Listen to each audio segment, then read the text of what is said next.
எல்லாருக்கும் வணக்கம். ஒரு கேள்வின்னு பார்க்க போகிறோம். சிறுநீரக கற்கள் எல்லோருக்கும் வருவதில்லை, ஒரு சிலருக்கு மாத்திரம் ஏன் வருகின்றதுன்னு சொல்லி கேட்குறோம். இப்போ சிறுநீரகங்கள் ஃபர்ஸ்ட் இந்த சிறுநீரகங்கள் கிட்னி ஸ்டோன் எப்படி உருவாகுது அப்படின்னு சொல்லி பார்ப்போம். உங்களோட சிறுநீரில் அதிக அளவாக காணப்படுற கழிவுப் பொருட்களும். எல்லாருக்கும் வணக்கம். ஒரு கேள்வின்னு பார்க்க போகிறோம். கிட்னி ஸ்டோன் எல்லோருக்கும் வருவதில்லை, ஒரு சிலருக்கு மாத்திரம் வருகின்றது என்று சொல்லி கேட்குறேன். இப்போ முதல்ல இந்த சிறுநீரகங்கள் கிட்னி ஸ்டோன் எப்படி உருவாகுன்னு சொல்லி பார்த்தா, உங்களோட சிறுநீரில் அதிகளவாக காணப்படுற தாதுக்களும் கழிவுப் பொருட்களும் ஒன்றாக குவிந்து கடின படிவுகளை உருவாக்கும் போது அந்த இடத்துல சிறுநீரகங்கள் அப்படின்றது உருவாகுது.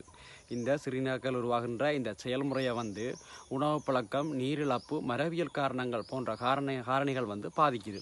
சரி, இது ஏன் எல்லாருக்கும் இல்லை, ஒரு சிலருக்கு மாத்திரம் வருதுன்னு பார்த்தா, இந்த ஒவ்வொருவற்றுடைய இது ஏன் எல்லாருக்கும் இல்லை, ஒரு சிலருக்கு மாத்திரம் ஏன் வருதுன்னு சொல்லி பார்த்தா, இது ஒவ்வொருவருடைய தனிப்பட்ட வாழ்க்கை முறை, அவர்களுடைய தனிப்பட்ட உணவு பழக்கம், மருத்துவ காரணிகள், அவர்களுடைய நீரிழக்கும் தன்மை போன்ற பல்வேறு காரணிகள் பாதிக்குது.